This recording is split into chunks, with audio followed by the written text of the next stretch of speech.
So this is for a refrigerator not turning on, how to troubleshoot. If the unit is not turning on, the first thing we're actually going to do is take this back cover off, the 6 screws. This is after the obvious of ensuring that the receptacle it's plugged into is. Plug a lamp into that receptacle, did the light turn on? Yeah. It's worth checking.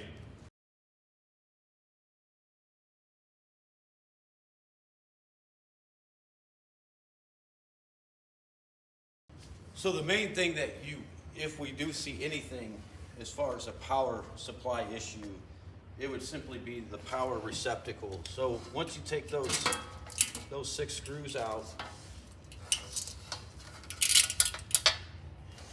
then you can kind of get this cover kind of out of your way.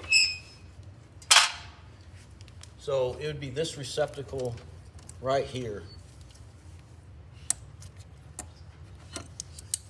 So that plug and this tab.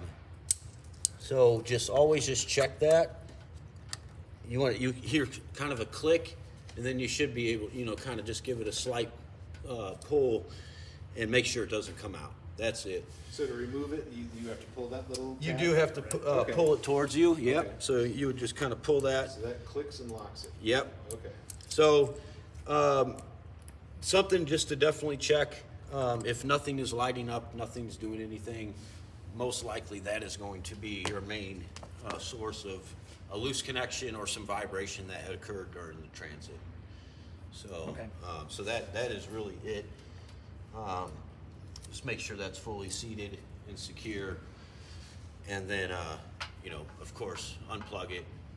It's not even a bad idea if it's not coming on at all.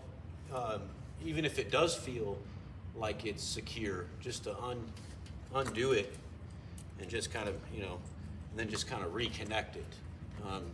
That's not a bad idea either, just to make sure. So yeah, that would be your, that would obviously kill power to everything, so nothing would light up. But we could plug this, so that would be it from outside of that. If it's still not working, then yeah, whatever, Do a repair. corrective measures. Okay. Yeah, we'd either bring it back, do a service call Okay, at that point. perfect. So.